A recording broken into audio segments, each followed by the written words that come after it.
ማርያም ታማልዳለች የሚል ቃል ቀጥታ ከመጽሐፍ ቅዱስ አምጣልኝ የሚል ከሆነ ኦርቶዶክሶች ቁርጣችሁን ወቁ። እንዲህ የሚል ቃል መጽሐፍ ቅዱስ ላይ የለም። ታማልዳለች ብሎ ከመጽሐፍና ስታማልድ ከመጽሐፍ የትኛው ይበልጣል ወገን? በጣም አስጸያፊ እንደው ለመናገር ራሱ ይከብዳል። እንደው ግዴታ ስለሆነብን ነው እንጂ ለማሰብ ራሱ የሚከብድ ነው። እመቤታችን ከዮሴፍ ልጅ ወልዳለች ብሎ ማሰብ ራሱ ይዘገንናል ተንጠራጥን። ስለዚህ ቤዛ ስንላት እነዚህ ነገሮችን ሁለት ትርጓሜዎችን ይዘን ነው ማለት ነው እንጂ እንደ ክርስቶስ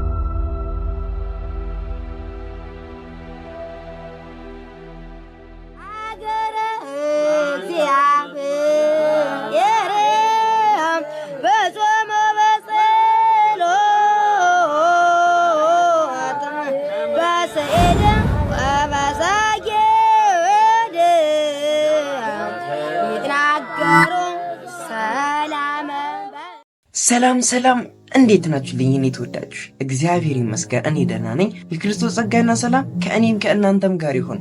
አውቃለሁ ጠፍቻለሁ፣ ግን ያው ትረዱኛላችሁ ብዬ ተስፋ አደርጋለሁ። ስልኬ በመጥፋቱ ምክንያት እንደጠፋው ቲክቶክ ላይ ያሳውቂያችኋለሁ። አሁን በአዲስ አቀራረብና በአዲስ መርሃ ግብር ወደ እናንተ ተመልሻለሁ እና አቀባበላችሁ እንዴት ነው? ያው እንደተለመደው ቤተሰብ ያልሆናችሁ ሰብስክራይብ በማድረግ ቤተሰብ ሆኑ። ቤተሰብ የሆናችሁ ደግሞ ላይክ እና ሼር በማድረግ ለብዙዎች ይህን ቪዲዮ አድርሱልኝ። እንግዲህ ያው በዚህ እንደምታበረታቱኝ ተስፋ አድርጋለሁ። እንግዲህ የዛሬ መርሃ ግብራችን የሚሆነው በቀደም ቲክቶክ ላይ ከቀናት በፊት ማለት ነው የለቀኩት ቪዲዮ አለ። ይሄኛው ቪዲዮ ማለት ነው። እዚህ ቪዲዮ ላይ ከፕሮቴስታንቶች የሚሰነዘሩባችሁን ጥያቄዎች ኮመንት ላይ ጠይቁኝ። በቻልኩት መጠን ዩቲዩብ ላይ ሰብስቤ መልስ እሰጥበታለሁ ብዬ ነበረ። በዛ መሰረት እንግዲህ የተወሰኑ ጥያቄዎችን በመምረጥ ዛሬ በክፍል 1 ማለት ነው የጥያቄያችሁ መልስ ይዤላችሁ መጥቻለሁ ማለት ነው። ስለዚህ ዛሬ በክፍል 1 የሚመለከተው እንግዲህ አብዛኞቹ የተጠየቁት ጥያቄ ነገረ ማርያም ላይ ወይም ደግሞ የድንግል ማርያም ምልጃን የተመለከቱ ስለሆነ ነገረ ማርያም ላይ አስመልክተን ዛሬ ለጥያቄያችሁ መልስ እንሰጣለን ማለት ነው። እስከ ፕሮግራማችን ፍጻሜ ድረስ መከታተል እንዳትረሱ። ቅድም እንዳልኳችሁ ቪዲዮውን ላይክ እና ሼር ማድረግ እንዳትረሱ፣ ሰብስክራይብ ማድረግ እንዳትረሱ። እንዲሁም በዚህ መርሃ ግብሬ ላይ ምርትና አገልግሎታችሁ ማስታወቅ የምትፈልጉ ከታች በምታዩት የቴሌግራም ቁጥር ወይም ደግሞ ዩዘርን መታችሁ ልታናግሩኝ ትችላላችሁ። በተረፈ ወደ ቪዲዮ እንሂድ። እሺ በመጀመሪያ እስኪ በነገረ ማርያም ላይ ከተነሱ ጥያቄዎች ውስጥ የመራረጥኳቸውን 4 የተወሰኑ ጥያቄዎችን ላሳያችሁ። የመጀመሪያው ጥያቄያችን እንግዲህ ብሩክ ቴድሮስ ይላል አካውንቱ። የሚነሳብኝ ጥያቄ የማርያምን አማላጅ እንደሆነች ከመጽሐፍ ቅዱስ አሳየኝ፣ ስገዱ የሚለውንም አሳየኝ ይላል። ኦኬ እሺ፣ ያው ስለ ስግደትና ስለ ምልጃዋ የሚመለከተው። ቀጣይ ቶማስ ሳንካራ ይላል እመቤታችን ቅድስት ድንግል ማርያም ከጌታችን መድኃኒታችን ኢየሱስ ውጪ ሌላ ልጅ አላት ይላሉ።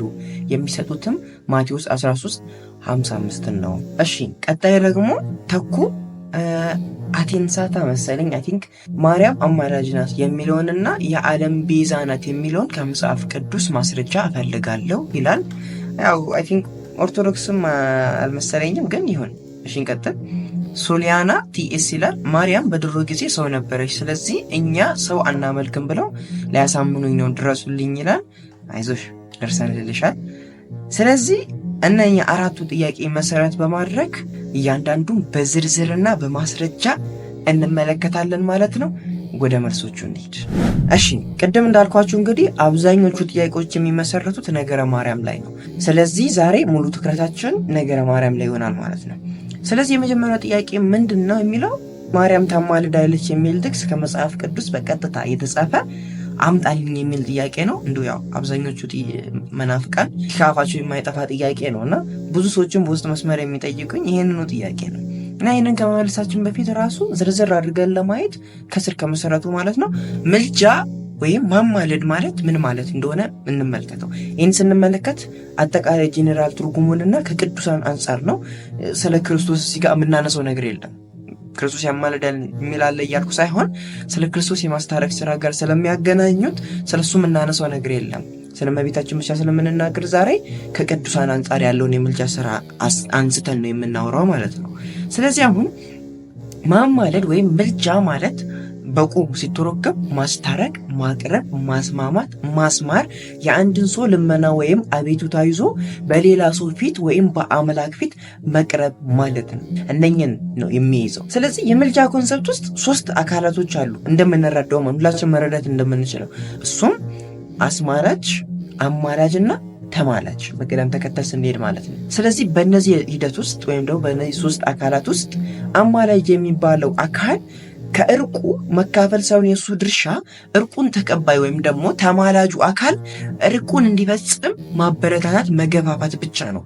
ያ ማለት አማላጁ ሰውን የሚታረቀን ተማላጁ ነው ማለት ነው። ስለዚህ የአማላጁ ስራ መታረቅ ሳይሆን ያ ተማላጁ እንዲታረቅ መንገድ መክፈት፣ ማመቻቸት፣ መገፋፋት ነው ማለት ነው።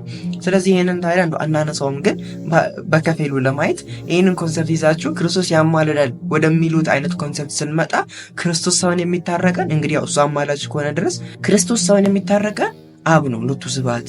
ያ ማለት እርቁን የፈጸምነው ከአብ ጋር ብቻ ነው፣ ከክርስቶስ ጋር አይደለም ማለት ነው። ይሄ ደግሞ በጣም ውሸትና ሰይጣናዊ አጋንንታዊ የሆነ አመለካከት ነው። ምክንያቱም በአንደኛው ቆሮንቶስ ምዕራፍ 5 ከቁጥር 19 ላይ እግዚአብሔር በክርስቶስ ሆኖ ዓለምን ከራሱ ጋር ያስታርቅ ነበርና ይላል ቅዱስ ጳውሎስ።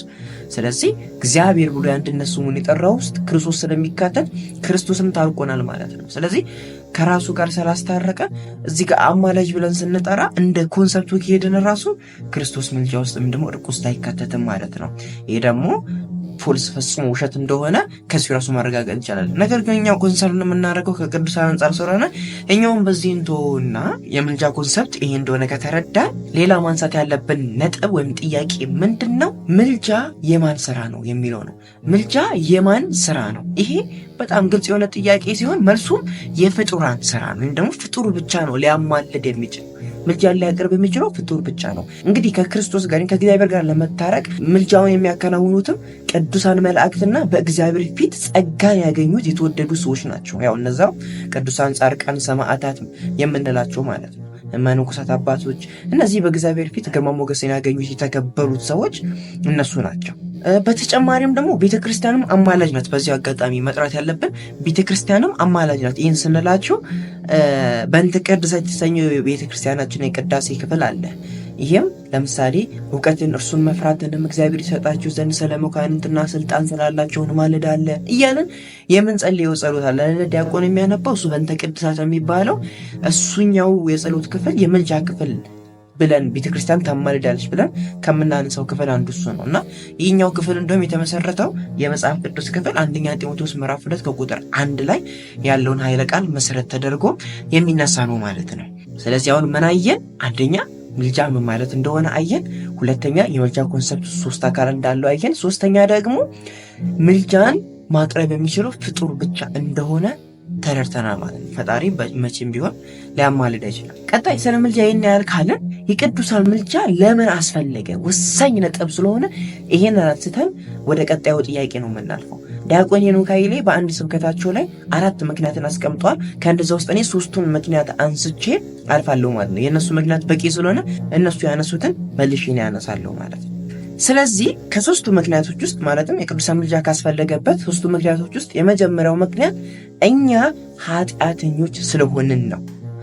ይህን ስንል ኃጥእ ሰው ሊያማልድ አይችልም ማለታችን ነው። ኃጥእ ሰው ሊያማልድ አይችልም፣ እግዚአብሔርም የኃጥእን ሰው ጸሎት ሊቀበል አይችልም። ለዚህም ነው ያ አይኑ የበራለት ሰው ማለትም ሲወለድ ጀምሮ አይን የሌለው ሰው ያ ሰው የተናገረው ኃይለ ቃል አለ። በዮሐንስ ወንጌል ምዕራፍ 9 ቁጥር 31 ላይ ምን አለ? እግዚአብሔርን የሚፈራ ፈቃዱንም የሚያደርግ ቢኖር ያንን እግዚአብሔር ይሰማዋል እንጂ ኃጢአተኞችን እንዳይሰማ እናውቃለን አለ። ኃጢአተኞችን እንዳይሰማ እናውቃለን ብሎ ኃጥእ ሰው ሊያማልድ ወይም ደግሞ ጸሎትን ወደ እግዚአብሔር ቢያቀርብ ሊሰማለት እንደማይችል ተናገረ። ስለዚህ እኛ ደግሞ ከኃጢአታችን የተነሳ ወደ እግዚአብሔር የምናቀርበው ጸሎት ከሱ አንጻር ላይደርስ ይችላል። በሌላ ቦታ እንደውም ቅዱስ ጴጥሮስ በሁለተኛ መልእክቱ ምዕራፍ 3 ቁጥር 12 ላይ የጌታ ዓይኖች ወደ ጻድቃን ናቸውና ጆሮአቸውም ለጸሎታቸው ተከፍተዋል ይላል። ስለዚህ የጻድቃንን ጸሎት እግዚአብሔር ለመስማት ፈቃደኛ ነው ማለት ነው። ስለዚህ እኛ ደግሞ ከኃጢአታችን የተነሳ ጻድቃኖች ስላልሆነን የኛ ጸሎት ወይም የእግዚአብሔር ዓይን ወደኛ አይደለም ማለት ነው። እግዚአብሔር ዓይን ወደኛ ካልሆነ ጆሮም ደግሞ ወደኛ ካላዘነበለ ጸሎታችን የምንጸልየው ጸሎት ለኛ ሊሆን ይችላል፣ ለሌላ ሰው የምንጸልየው የምልጃም ጸሎት ሊሆን ይችላል። የኛም ጸሎት ወደሱ ላይ ደርስ ይችላል ከኃጢአታችን የተነሳ ማለት ነው። ስለዚህ ጻድቃን የተባሉት ዓይን ወዳዘነበሉት ወደ ጻድቃን ልንመለከት ግድ ይለናልና የመጀመሪያው ምክንያት እኛ ኃጢአተኞች ስለሆነን የቅዱሳን ምልጃ አስፈለገ። ሁለተኛው ነጥብ ከእኛ የቅዱሳን ጸሎት ስለሚሻል ነው። ይህን ስንል እንግዲህ ቅዱስ ጳውሎስ በፊልጵስዩስ መልእክቱ ምዕራፍ 2 ከቁጥር 3 ላይ ምን አለ? ነገር ግን እያንዳንዱ ባልንጀራው ከእሱ ይልቅ እንዲሻል በትሕትና ይቁጠር ይላል። ባልንጀራው ከኛ አጠገብ ያለ ከኛ ጋር አብሮ የሚኖር ባልንጀራችን እንኳን ከኛ እንደሻል እንድንቆጠር ወይም ደግሞ ከኛ ይሻላል ብለን እናስብ መጽሐፍ ቅዱስ ያዛል። ከኛ አጠገብ ያለ ከኛ ጋር የሚኖር ልክ እንደኛ ኃጥእ የሆነ ባልንጀራችን ከኛ እንደሚሻል እንድናምን መጽሐፍ ቅዱስ ካዘዘ የእግዚአብሔር ቅሩባን የእግዚአብሔር ወዳጆች እግዚአብሔርን የሚወዳቸው የተመረጡ ቅዱሳን ጻድቃን እንደ ኃጢአት የሌለባቸው ጻድቃን እንዴት ከኛ ይሻሉ ብለን እናስባለን? ከኛ ስለሚሻሉን ደግሞ ከኛ ጸሎት ይልቅ የእነሱ ጸሎት የተሻለ ይሆናል ማለት ነው። ለዚህም ነው በሌላ ቦታ ላይ ቅዱስ ዮሐንስ በመልእክቱ በአንደኛ ዮሐንስ ምዕራፍ 5 ከቁጥር 14 ላይ እንደ ፈቃዱ አንዳች ብንለምን ይሰማናል ብሎ ያስቀመጠ። እንደ ፈቃዱ ብሎ አስቀመጠ። የእግዚአብሔርን ፈቃድ እንዴት ነው ማወቅ የምንችለው? እኛ እንዴት እንደምንጸልይ እንደማናውቅ ቅዱስ ጳውሎስ ነግሮናል። እንዴት እንደምንጸልይ ካላወቅን ደግሞ የእግዚአብሔርን ፈቃድ አናውቅም፣ የእኛን ፈቃድ እንጂ። ይህን ቅዱስ ጳውሎስ ምን አለ? በሮሜ መልእክቱ ምዕራፍ 8 ከቁጥር 26 ላይ እንዲሁም ደግሞ መንፈስ ቅዱስ ድካማችንን ያግዛል፣ እንዴት እንድንጸልይ እንደሚገባን አናውቅምና አለ።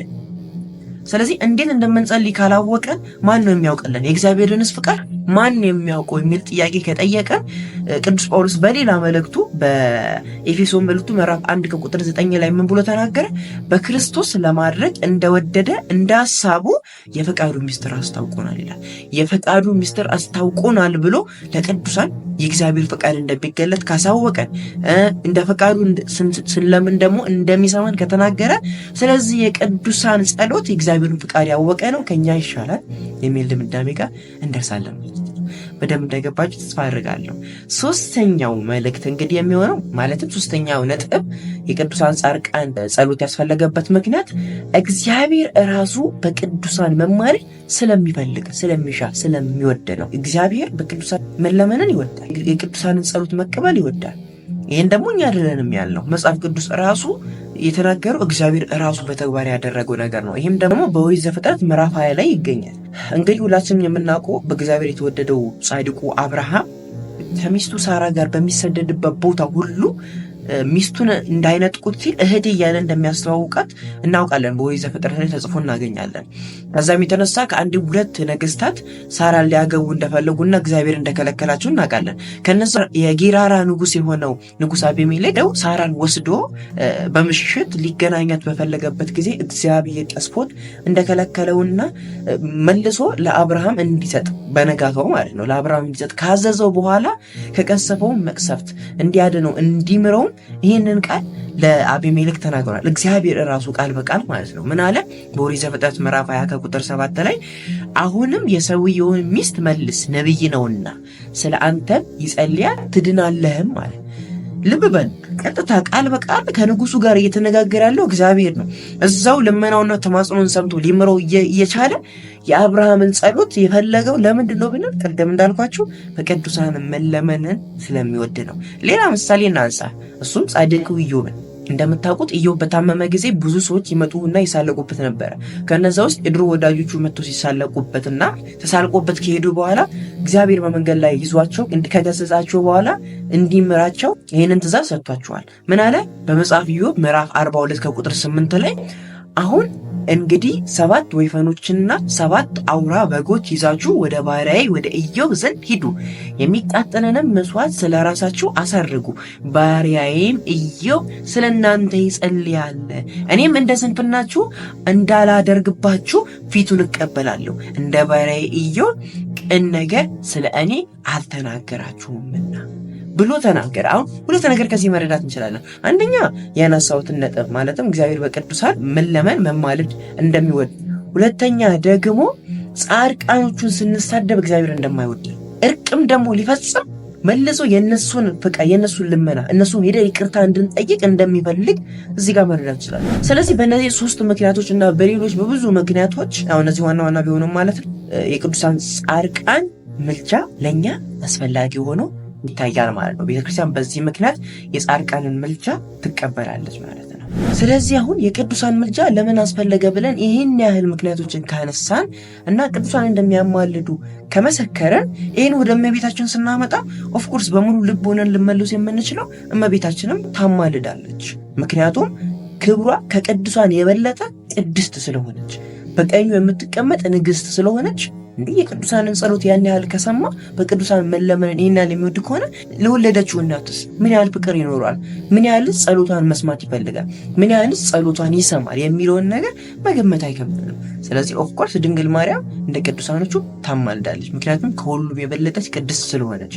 ታዲያ አሁን የነሱ ጥያቄ ማርያም ታማልዳለች የሚል ቃል ቀጥታ ከመጽሐፍ ቅዱስ አምጣልኝ የሚል ከሆነ ኦርቶዶክሶች ቁርጣችሁን ወቁ። እንዲህ የሚል ቃል መጽሐፍ ቅዱስ ላይ የለም። እንዲኖርም ደግሞ አንፈልግም። አይገርማችሁም? ምክንያቱም ከበቂ በላይ ከላይ በገለጽኩት መንገድ ስለ ቅዱሳን ምልጃ ተቀምጧል። ስለዚህ ታዲያ ይህን ከድንግል ማርያም ጋር አነጻጽረን መቀበል እንችላለን። ሲቀጥል ደግሞ ስታማልድም ተጽፏል። እንዴ ታማልዳለች ብሎ ከመጻፍና ስታማልድ ከመጻፍ የትኛው ይበልጣል ወገን? አያችሁ ችግራችን እዚህ ጋር ነው። የቱ ጋር ነው የተጻፈው ካልን ይህ ሁሉም ሰው በሙሉ ልብ ሊናገር የሚችል ነው። የዮሐንስ ወንጌል ምዕራፍ 2 ላይ በቃና ዘገሊላ ሰርግ ቤት የተደረገው ተአምር ከበቂ በላይ ምስክር ነው። ከዛ የበለጠ ስለ ቅዱሳን ምልጃ ከላይ በደንብ ዘርዝሬዋለሁ። ከእነሱ ጋር አነጻጽረን ድንግል ማርያም ልታማልድ እንደምትችል በሙሉ ልብ ልናምን እንችላለን ማለት ነው። እና አሁን ቅዱሳን ያማልዳሉ ብለን ለምናነሳው ደግሞ ሌላ የምንጠቀመው የመጽሐፍ ቅዱስ ክፍል አለ። አንዱን ልጥቀስላችሁና ወደ ቀጣዩ ልለፍ። በሁለተኛ ቆሮንቶስ ምዕራፍ 5 ከቁጥር 19 እስከ 20 ላይ ሐዋርያው ቅዱስ ጳውሎስ ምን አለ? በእኛም የማስታረቅን ቃል አኖረ። እንግዲህ እግዚአብሔር በእኛ እንደሚማለድ ስለ ክርስቶስ መልእክተኞች ከእግዚአብሔር ጋር ታረቁ ብለን ስለ ክርስቶስ እንለምናለን ብሎ መስክሯል። ስለዚህ ቅዱስ የተባለው ጳውሎስ ማስታረቅ ከቻለ የማስታረቅም ስልጣን ከእግዚአብሔር ከተሰጠው እመቤታችን እንዴታ ይህ ግልጽ ያለ ነገር ነው። ድንግል ማርያም ታማልዳለች። ወደ ቀጣዩ ጥያቄ እናልፋለን ማለት ነው። እሺ ሌላኛው ጥያቄ እመቤታችን ከክርስቶስ ውጪ ሌላ ልጆች አሏት ወይ የሚል ነው። ሎቱ ስብሐት። እንግዲህ ይሄ ጥያቄ ለዘመናት እመቤታችን ድንግል ብሎ ከመጥራት ይልቅ ማርያም ብቻ ብሎ በነጠላው ለመጥራት የእመቤታችንን ዘላለማዊ ድንግልና ለመካድ ከሚጠቀሙት አስተምህሮቶች ውስጥ አንዱ ይሄ ነው። ይህ በጣም አስጸያፊ እንደው ለመናገር ራሱ ይከብዳል። እንደው ግዴታ ስለሆነብን ነው እንጂ ለማሰብ ራሱ የሚከብድ ነው። እመቤታችን ከዮሴፍ ልጅ ወልዳለች ብሎ ማሰብ ራሱ ይዘገንናል። ለማንኛውም እንግዲህ ይሄንን ለመረዳት ማለትም እመቤታችን ልጆች ከክርስቶስ ውጪ እንዳልወለደችና ዘላለማዊ ድንግል ሆናን ለመረዳት የተወሰኑ ነጥቦችን ማንሳት ይኖርብናል። የመጀመሪያው ነጥብ እንግዲህ ለዮሴፍ ለምን እንደተሰጠች፣ ለዮሴፍ ለምን እንደታጨች፣ እጮኛው ለምን እንደሆነች ማወቅ ተገቢ ነው። ለምን ታጨች ሲባል የመጀመሪያው ምክንያት ዮሴፍ አረጋዊ ሰው ነው፣ በእድሜ የገፋ ሰው ነው። ስለዚህ ህይወትን በደንብ የሚያቅሱ ስለሆነ እንዲጠብቃት፣ እንዲከባከባት፣ እንዲያግዛት ነው በህይወቷ ውስጥ። ያው ይህንን ለመረዳት ልጅነታችንን ማስታወስ ግድ ይለናል። ቤተሰቦቻችን ወደ ገበያ ወይ ደግሞ ወደ ሩቅ ቦታ ሊሄዱ ሲሉ ጎረቤት ሲሰጡ ለማን ነው የሚሰጡት? ተለቅ ላለ ሰው ነው አይደለ? ልጆች ላሏቸው በእድሜ ገፋ ላሉ ሰዎች ነው። ምክንያቱም አንደኛ ልጆች አላቸው፣ ልጆች እንዴት ነው የሚንከባከቡ ያውቃሉ። ሁለተኛ ስለ ህይወት ያውቃሉ፣ በደንብ ጠንቀቀው ሁሉ ነገር ስለሚያውቁ እንድናምን ይረዳናል። ወጣት ገና ላለገባ ሰው መቼም ማንም ሰው አይሰጥም ያለው ሁኔታ ስለሚታወቅ ማለት ነው። ይህንን ወደ ስናመጣ እመቤታችንም ለአረጋዊው ዮሴፍ የተሰጠችበት ምክንያት ለዚህ ነው፣ አንደኛው ምክንያት። ሲቀጥል ዮሴፍን ታሪክ ስንመለከተ ራሱ ዮሴፍ ሚስት አግብቶ ነበር። የሚገርማቸው ነገር ማለት ነው ከድንግል ማርያም በፊት ሚስት አግብቶ 8 ልጆችን ወልዷል። ሚስቱ ከሞተች በኋላ ነው እንግዲህ ከተወሰኑ ዓመታት በኋላ ከ1985 አባቶች ውስጥ እጣ ደርሶት ለድንግል ማርያም የተሰጠው ወይም ደግሞ ድንግል ማርያም ለሱ የታጨችበት ምክንያት በእንደዚህ አይነት ነው ብሎ አባቶች ይናገራሉ ስለ ዮሴፍ ማለት ነውና ይሄን ያህል እድሜ ያለው አረጋዊ የሆነ ሰው ከ15 ዓመት ብላቴና ጋር ተጋብቶ ልጅ ለመውለድ በቅቷል ብሎ ማሰብ ራሱ ይሄ በጣም የሚዘገነን ነገር ነው። አንዱ ምክንያት ነው። ሁለተኛው ምክንያት በክርስቶስ ምክንያት የሚደርስባት ስደት፣ እንግልት አለ። በእነዚህ እንግልት ውስጥ አብሯት ሆኖ እንዲያበረታት እንዲያግዛት ነው። እንግዲህ ታውቃላችሁ በክርስቶስ ምክንያት ብዙ መከራ ደርሶባታል። ድንግል ማርያም ተሰዳለች ወደ ብዙ ሀገር። ስትሰደድ ደግሞ ብዙ ጠላቻና ብዙ ንቅፈት፣ ስድብ ደርሶባታል። ይህን ሁሉ አብሯት ሆኖ እንዲያበረታትና እንዲያግዛት ድካሟን እንዲካፈል ነው ለሱ የተሰጠችው ማለት ነው። ሶስተኛው ምክንያት ደግሞ በአይሁድ ሕግ መሰረት አንዲት ሴት ከባሏ ውጪ ከጸነሰች ተወግራ ትገደል የሚል የአይሁድ ሕግ አለ። ከዚህ ሕግ ይጠብቃት ዘንድ ነው። በእርግጥ ሳትጸንስ በፊት ነው ለሱ የተሰጠችው። ነገር ግን ከተጸነሰች በኋላ እሱ ጥሏት ሲሄድ እግዚአብሔር መልአኩን ልኮ ወደ እሷ እንዲመለስ ያደረገበት ምክንያት አንዱ ይሄ ነው ማለት ነው። አብሯት የጸናው ከዚህ ሊያደናት ዘንድ ነው ማለት ነው። አራተኛ ትንቢቱ እንዲፈጸም ነው። የትኛው ትንቢት ካላችሁ ጌታ ከዳዊት ወገን እንደሚወለድ በትንቢት ተጽፏል። እንደ አይሁድ ሕግ ደግሞ አንድ ዘር ወይም ደግሞ ዘር የሚቆጠረው በወንድ ነው እንጂ በሴት አይደለም።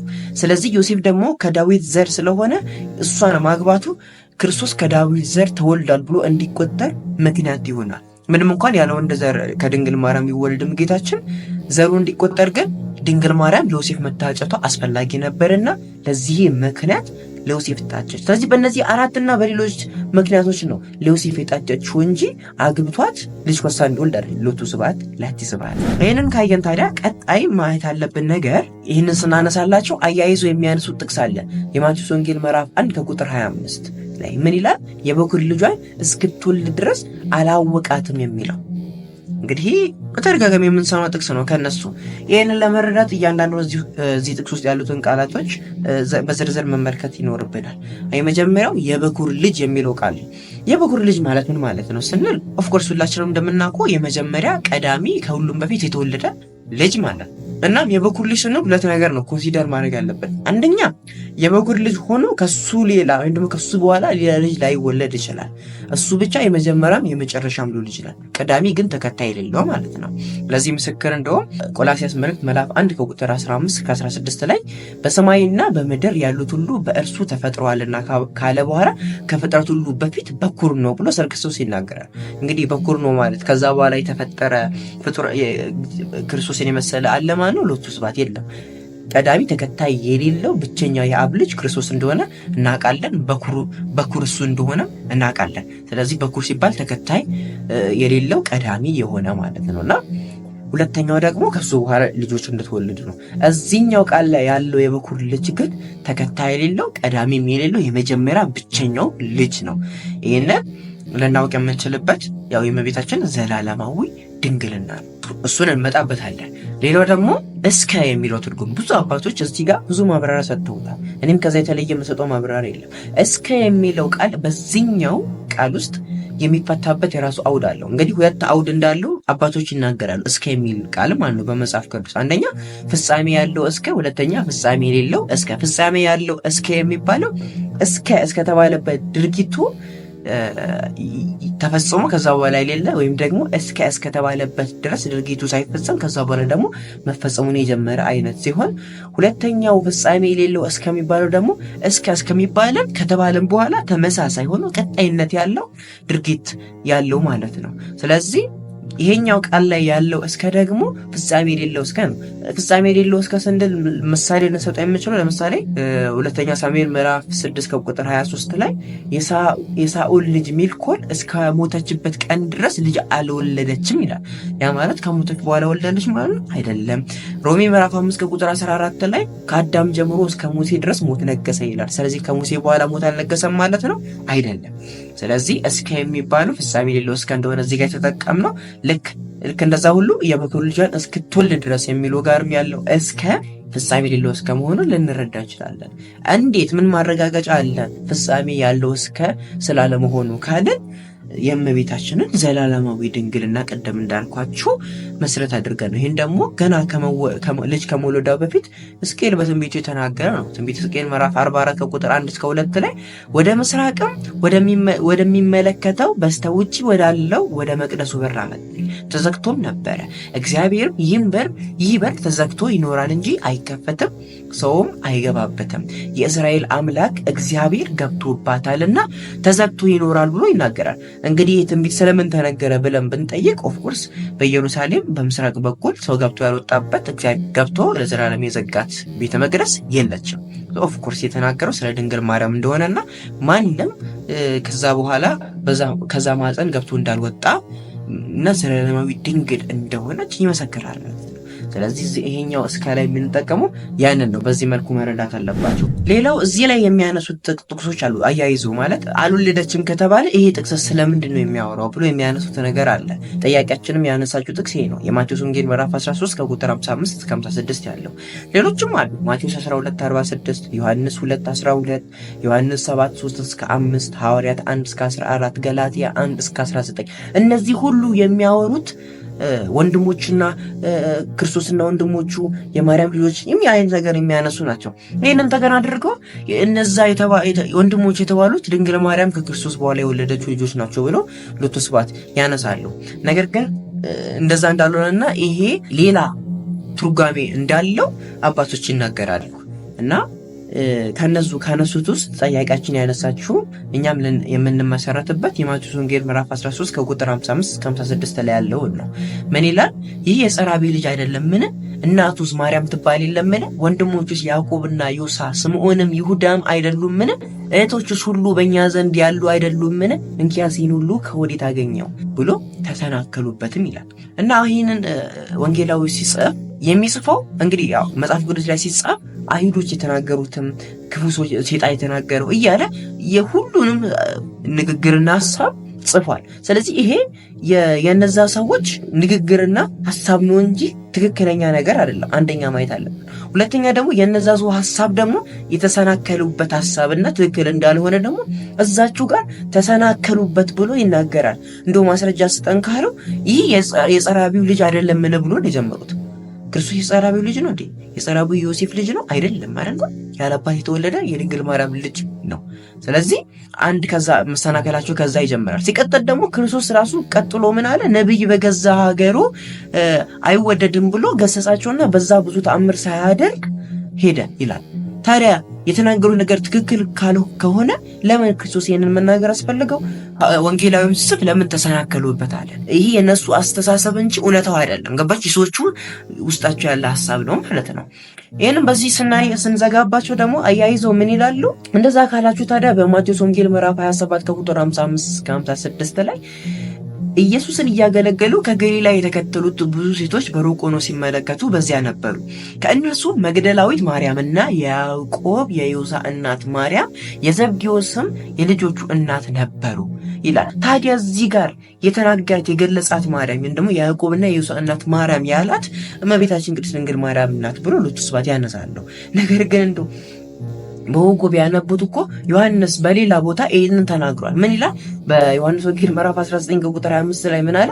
ጭፍሮቹም እንዲሁ አደረጉ ካለ በኋላ ነገር ግን በኢየሱስ መስቀል አጠገብ የእናቱም እህት የቀሎጵያ ሚስት ማርያም፣ መግደላዊት ማርያም ቆሙ ነበር ይላል። አሁን እዚህ ጋር 3 ማርያሞችን የጠቀሰው አንደኛ እናቱ ድንግል ማርያምን እናቱ አለ። ሌላ ደግሞ የእናቱ እህት የቀሎጵያ ሚስት ማርያም ማለት ከዛ መግደላዊት ማርያም ማለት። ልብ በሉ ወደ ላይ ተመልሰን ስናነብ ምን አለ? መግደላዊት ማርያምንና የያዕቆብና የዮሳ እናት ማርያም ሁለቱም ማርያሞች ብቻ ነው የጠቀሰው። እዚህ ጋር ደግሞ ሶስት አድርጎ ጠቀሳቸው። ስለዚህ የያዕቆብና የዮሳ እናት የተባለችው እዚህኛው ላይ የእናቱ እህት የቀሎጵያ ሚስት ማርያም የተባለችዋ ናት። ብዙ ከጥቅሱ ጋር አመሳክሮ የሚገልጹበት አባቶች የራሳቸው መንገድ አለ። ስለዚህ ነገር ግን እንዳይረዝምኛ እዚህ ጋር እንደዚሁ ልንገራችሁና እዚህ ጋር ከላይ የያዕቆብና የዮሳ እናት የተባለችው ማርያም እዚች ጋር የተገለጸችዋ ማርያም እንደሆነች ይሄኛው ቃል ምስክር ይሆናል። ስለዚህ ይሄንን መሰረት ነው ልናደርግ የምንችለው ማለት ነው። ከዚህ አንጻር ይሄ የሚያነሱት ነገር የተሳሳተ ነው። ሲቀጥል በሌላ ሳይድ ስንመለከት እንግዲህ ወንድሞቹ እየተባለ በሌሎቹ ተጠቅሷል። ስለዚህ ወንድሞች ሲባል እኛ እንደምናስበው የስጋ ዝምድና ብቻ አይደለም። በዕብራውያን ባህል 4 አይነት የወንድም አይነት አለ። አንደኛ የስጋ ወይም የመወለድ ወንድምነት የምንለው ነው፣ ያው በስጋ ወንድማማች የሚባለው ማለት ነው። ሁለተኛው ደግሞ የወገን ወንድምነት የምንለው ነው። የወገን ወንድምነት ስንል ከአንድ ወገን ከአንድ ዘር ሲሆኑ ወይም ደግሞ ከአንድ ጎሳ ሲሆኑ የሚኖሩ ወንድምነት ነው። ጥቅሱ እዚህ ጋር ምስክር ታገኛላችሁ። ሶስተኛ የዝምድና ወንድምነት ማለትም ከአንድ ዘመድ ከሆኑ እንደ ወንድም የሚታዩበት ወንድምነት አለ። የአክስት ልጅ አጎት ልጅ እንደ ወንድም የሚታዩበት ጊዜ አለ ለምሳሌ፣ ልክ እንደዛ ማለት ነው። አራተኛ የቅርርብ ወይም ደግሞ የፍቅር ወንድምነት ያው ይህን ወንድሜ ነው የማየው ይህን እህቴ ነው ማየት የሚባለው ነገር የለም። እንደዛ የቅርርብ እና የፍቅር ወንድምነት የምንለው። ስለዚህ ከነዚህ አራቱ ወንድምነቶች ውስጥ የዝምድናና የቅርርብ እንዲሁም የወገን ወንድምነት ነው የክርስቶስ ወንድሞቹ ተብሎ የሚጠሩት። ለዛ ነው ክርስቶስ ቃሌን የሚሰማ እሱ እናቴ አባቴም ወንድሜም እህቴም ነው ብሎ የተናገረው። ይህንን በዚህ እናጠቃልልና ወደ መጨረሻው ነጥብ እንሄዳለን ማለት። እሺ እንግዲህ አሁን የመጨረሻው ጥያቄ የሚሆነው በእርግጥ 4 ጥያቄዎች ናቸው። ከነዚህ ውስጥ አንዱ የዘለልኩት አለ። እሱ ምንድነው? እኛ ከድሮ ከጥንት ጀምሮ ሰው ነው የምናመልከው እያሉ ሊያሳምኑኝ ደርሰዋል የሚል ነው። ለአንደኛ ሰው አናመልክም፣ ሲቀጥል ደግሞ የእኛ ስራ ማምለክ እንዳልሆነ የቀጥታ የታወቀ ጥያቄ ስለሆነ እሱን ዘለውና ይልቅ ግን ሰሞኑን መነጋገሪያም ስለሆነ ይህ ጉዳይ ስለ ድንግል ማርያም ቤዛነት የጠየቀው ላይ ማብራሪያ ሰጥተን የዛሬውን ክፍል 1 መርሃ ግብራችን እንጨርሳለን ማለት ነው። ከዛ ቀጣዮቹን የተጠይቁትን ደግሞ በክፍል 2 እንቀጥላለን ነውና ስለዚህ አሁን እመቤታችን ቤዛ ናት ወይ የሚለውን ከመመልከታችን በፊት መጀመሪያ ራሱ የቃሉን ትርጉም ማየት ተገቢ ነው። ማለትም ቤዛ ማለት ምን ማለት ነው የሚለውን እንመለከታለን።